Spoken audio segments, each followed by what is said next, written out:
ભાઈ.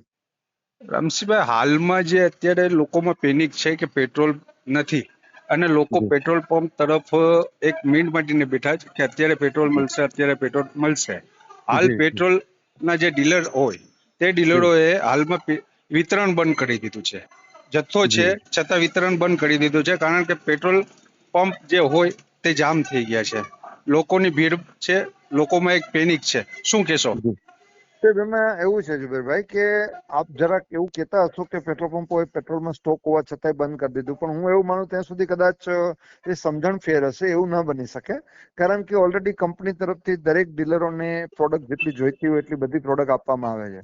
જી એટલે G pump ઉપરથી કોઈ પંપના માલિક પેટ્રોલ ડીઝલ ના આપે એ તો બની ન શકે. એટલા માટે ન બની શકે કારણ કે એને તો કંપની જોઈએ એટલું પ્રોડક્ટ આપે છે, પછી શું કામ ઈ બંધ કરી દે?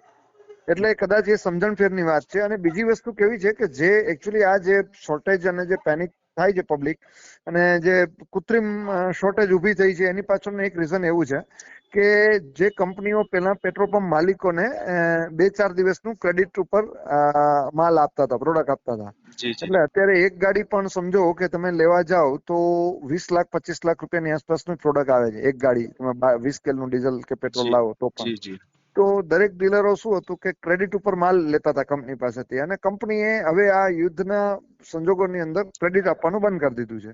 જી એટલે જી જેથી 100% કેશ પેમેન્ટ તમારે એડવાન્સ આપવું પડે. જેમ કસ્ટમર અહીંયા એડવાન્સ આપીને પેમેન્ટ એડવાન્સ આપીને પ્રોડક્ટ લે છે, એમ અમને પણ એડવાન્સ આપીને જ પેલા લેવાતું હતું. પણ વચ્ચે કંપનીએ ક્રેડિટ ફેસિલિટી આપી હતી. પંપની સંખ્યા અસંખ્ય વધી જવાથી, પંપ માલિકોની પરિસ્થિતિઓ બહુ ખરાબ હોવાથી, એટલે કંપનીએ ક્રેડિટ આપવાનું ચાલુ કર્યું હતું પોતાનું સેલ વધારવા માટે.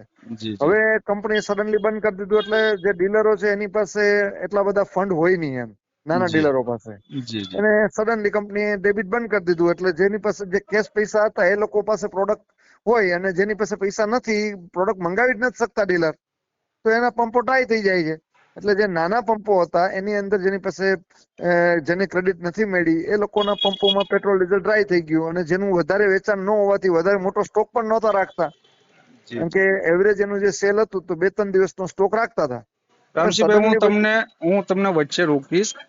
જી જી, એવું આવનાર સમયમાં એવું લાગે કે ભાવ વધારો આવે કે? ના ના, never never never never never never never. જો અચ્છા. હું તમને એની એક વાત કરું તમને હું, કે જે અત્યારે આ વસ્તુ જે થઈ રહી છે એનું કારણ મેં તમને એક તો આ કીધું છે કે ઉધાર કંપનીએ બંધ કર્યું એટલે, અને બીજી એક વસ્તુ એવી છે કે ડીઝલની અંદર કન્ઝ્યુમર કંપની ડાયરેક્ટ કન્ઝ્યુમર કસ્ટમરને કંપની પ્રોડક્ટ આપતી હતી, પેટ્રોલ નહીં પણ ડીઝલમાં એમ.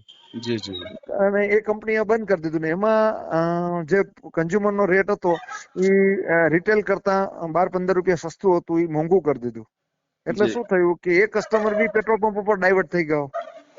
જી. એટલે એના હિસાબે ટ્રાફિક વધી ગયો એટલા માટે, બાકી બીજું કોઈ શોર્ટેજનું કારણ છે નહીં સર. જી. આપણી પાસે કેટલું સ્ટોક હશે અત્યારે હાલમાં? અત્યારે હશે આપણા પેટ્રોલ પંપ ઉપર હશે લગભગ 15,000 લીટર જેટલું પેટ્રોલ જ હશે.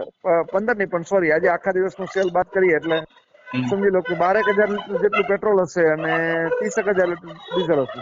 અચ્છા. અને આપણી રિફાઇનરી માની લ્યો કે હાલમાં ગલ્ફમાં જે યુદ્ધો ચાલે છે એને લઈ જી ને જી. જો અહીંયાથી આપણું માલ ના આવે તો આપણું ગુજરાત રાજ્ય હજી કેટલા સુધી આ ખીચી શકે? હવે જો સાહેબ, હું જિલ્લાના પ્રતિનિધિ તરીકે છું એટલે મને આખા ગુજરાત રાજ્યનું તો હું ના કહી શકું, પણ અત્યારે હું એવું માનું છું કે ત્યાં સુધી આવતા 15-20 દિવસ સુધીમાં તો કોઈ જ પ્રોબ્લેમ ઉભા થાય એવી શક્યતા લાગતી નથી. ગીર સોમનાથ જિલ્લામાં કઈ તકલીફ તો નથી? નહીં નહીં નહીં નહીં નહીં, કોઈ તકલીફ નથી. એ ફક્ત જે પંપો ડ્રાય થઈ ગયા છે, ડ્રાય આઉટ થઈ ગયા, જેની પાસે પેટ્રોલ ડીઝલ નથી, એની ક્ષમતા એકચ્યુઅલી વેચાણની ક્ષમતા ઓછી હોય એટલે સ્ટોક ઓછો રાખ્યો હોય, અને સડનલી ટ્રાફિક વધી ગયો એટલે સેલ વધી ગયો તો સ્ટોક ખલાસ થઈ ગયો હોય, અને લોકો એના હિસાબે શું વધારેમાં વધારે જે લોકો 5 લીટર પેટ્રોલ થી ચલાવતા હતા એ આખી ટેન્ક ફૂલ કરવા માંડ્યા, આવું બધું કરવા માંડ્યા. એટલે એના હિસાબે થોડુંક ટ્રાફિક લાગે છે, પણ આ 2 દિવસમાં કાલ સાંજ સુધીમાં લગભગ નોર્મલ થઈ જશે, કારણ કે કાલે ગાડીઓ બધાની ભરાઈ જશે જી જી જી. ખૂબ ખૂબ જેની પાસે અત્યારે પ્રોડક્ટ નથી. એટલે ખૂબ ખૂબ આભાર. Bulletin thank you. ઇન્ડિયામાં જોડાવા બદલ. થેન્ક યુ સાહેબ. Thank you.